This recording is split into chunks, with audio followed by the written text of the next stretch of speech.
આજે 11મી માર્ચ 2026નો વિધાનસભાનો દિવસ અને આજે મેં ગુજરાતની સરકારને બે અમારા મત વિસ્તારના મહત્વના પ્રશ્નો બાબતે ધ્યાન દોર્યું હતું. જોકે અમારા બંને પ્રશ્નોની સમયના અભાવે વિસ્તૃત ચર્ચા થઈ શકેલ નથી, પરંતુ સરકારે જે જવાબ આપ્યો છે એના આધારે લોકોને કેટલીક વાતની જાણકારી હોવી જરૂરી છે. જૂનાગઢ જિલ્લા સહકારી બેંક, એ જિલ્લા સહકારી બેંક છે એ જૂનાગઢ, ગીર સોમનાથ અને પોરબંદર આમ ત્રણ જિલ્લાના હજારો ખેડૂતો સાથે સંકળાયેલી સંસ્થા છે. અને જૂનાગઢ જિલ્લા સહકારી બેંકમાંથી હજારો ખેડૂતો વર્ષે કરોડો રૂપિયાનું પાક ધિરાણ મેળવે છે. અને કરોડો ખેડૂતો જે સંસ્થા સાથે જોડાયેલ હોય એ સંસ્થાનો વહીવટ, એ સંસ્થાનું નિયમન પારદર્શક અને પ્રમાણિક રીતે થાય એ જરૂરી છે.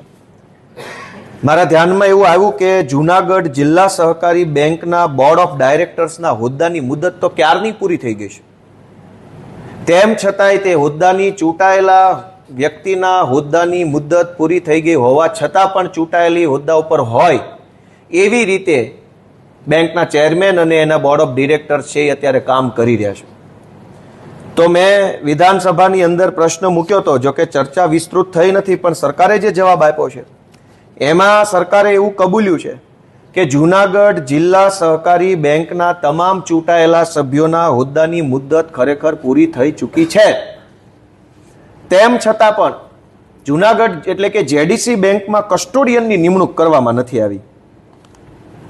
કેમ કે સરકાર એવું કહે છે કે હજુ અમને એવું લાગતું નથી કે કલમ 81 પ્રમાણે કસ્ટોડિયનની નિમણૂક કરવી પડે. અને મેં પણ મારા પ્રશ્નમાં શબ્દ વાપર્યો છે વહીવટદાર કાઉન્સમાં કસ્ટોડિયન. એટલે પ્રશ્ન પૂછનાર વ્યક્તિ કસ્ટોડિયન અથવા વહીવટદાર બંનેને એક સમજી જે કાયદામાં શબ્દ હોય એ કસ્ટોડિયન અથવા વહીવટદાર એનો ઉપયોગ કર્યો છે. પણ સરકારે બેંકની મુદત પૂરી થઈ ગઈ હોવા છતાં પણ એની અંદર કસ્ટોડિયનની નિમણૂક નથી કરી. હવે 3 જિલ્લાના ખેડૂતો જે સંસ્થા પાસેથી ધિરાણ મેળવતા હોય એ સંસ્થામાં ચૂંટાયેલી બોડી જ ચૂંટાયેલી હોદ્દા ઉપર નથી, તેમ છતાં એનો વહીવટ કરે છે. આ વાત કેટલી વ્યાજબી છે. 2 દિવસ પહેલા જ ગુજરાતની તમામ મહાનગરપાલિકાઓ અને જિલ્લા પંચાયતોની ચૂંટાયેલી બોડીની ટર્મ પૂરી થઈ તો સરકારે ત્યાં કસ્ટોડિયન એટલે કે વહીવટદારની નિમણૂક કરી દીધી. તો જેડીસી બેંક ઉપર સરકાર આટલી બધી મહેરબાન કેમ?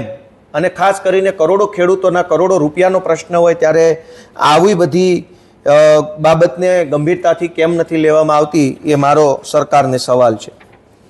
અમારા વિસાવદર મત વિસ્તારમાં કાછિયા નેસથી લઈ સાસણ સુધીનો એક રસ્તો છે, ગીરના જંગલમાં થઈને જાય છે. આમ તો 15-20 વર્ષથી આ રસ્તાનો પ્રશ્ન પડતર છે. છેલ્લા લગભગ 20 વર્ષોથી અનેક લોકો, જેમાં ખાસ કરીને તાલાળા તાલુકો, મેંદડા તાલુકો, વિસાવદર અને ભેસાણ અને ધારી આટલા તાલુકાના હજારો ખેડૂતોને લાગુ પડતો આ રસ્તો છે. આ રસ્તો છેલ્લા 20 વર્ષથી વન વિભાગ દ્વારા મંજૂરી નહીં આપવાના કારણે બનતો નથી. આજે ગૃહની અંદર મારો એવો પ્રશ્ન હતો કે આ વિસાવદરના કાછિયા નેસથી સાસણ સુધી જતો જે રસ્તો છે એ બનાવવા માટે માર્ગ અને મકાન વિભાગ દ્વારા વન વિભાગને કેટલી રજૂઆતો કરવામાં આવી. તો મને સરકારે એવો જવાબ આપ્યો છે કે ભાઈ આ રસ્તાને પાકો બનાવવા માટે આ માર્ગ અને મકાન વિભાગ દ્વારા કોઈ પણ રજૂઆત કરવામાં આવેલ નથી. 20 વર્ષથી 4, 5 તાલુકાના અનેક ખેડૂતો પરેશાન થતા હોવા છતાં પણ 20 વર્ષથી આ રસ્તાઓ બનતા નથી. એ બતાવે છે કે આ સરકાર કેટલી હદે નિષ્ફળ ગયેલી સરકાર છે.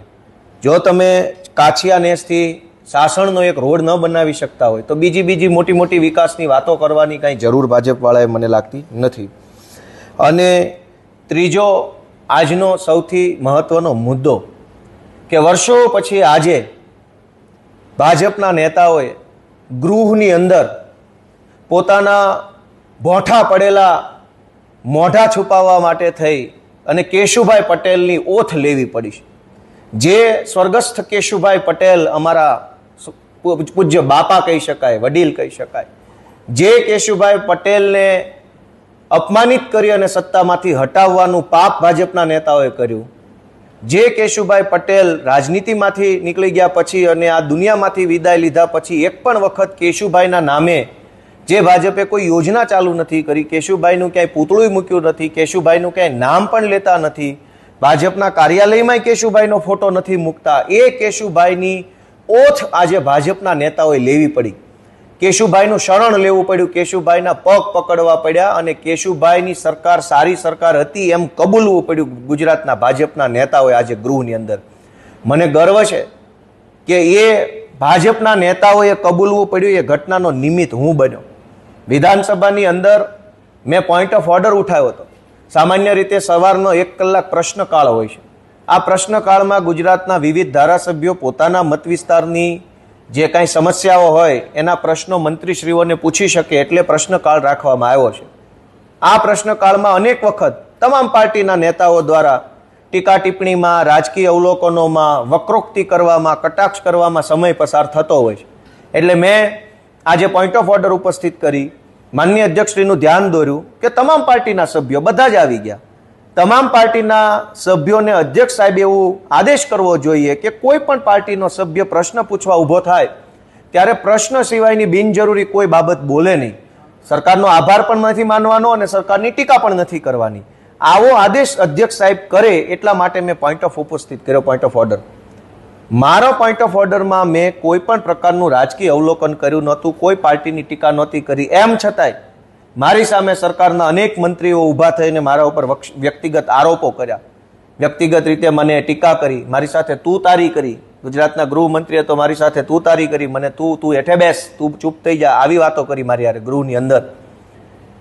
તેમ છતાંય હું એમનાથી ડર્યા વગર મેં એમના તમામ જે કાંઈ આક્ષેપો છે એનો સામનો કર્યો અને છેલ્લે ભાજપના તમામ નેતાઓએ કેશુભાઈ પટેલના પગ પકડવા પડ્યા ત્યારે એમની જાન છૂટી છે. આજે જો કેશુભાઈ પટેલને યાદ ન કર્યા હોત તો આ ભાજપવાળા મોઢું બતાવવાને લાયક ન રહે એવા પ્રકારની પરિસ્થિતિનું નિર્માણ થયું હતું. મારે આજે બધા જ ભાજપના મિત્રોને ધ્યાન દોરવું છે કે કેશુભાઈ પટેલ એ ગુજરાતના આજ દિન સુધીના સૌથી લોકપ્રિય ખેડૂત નેતા હતા, છે અને રહેશે.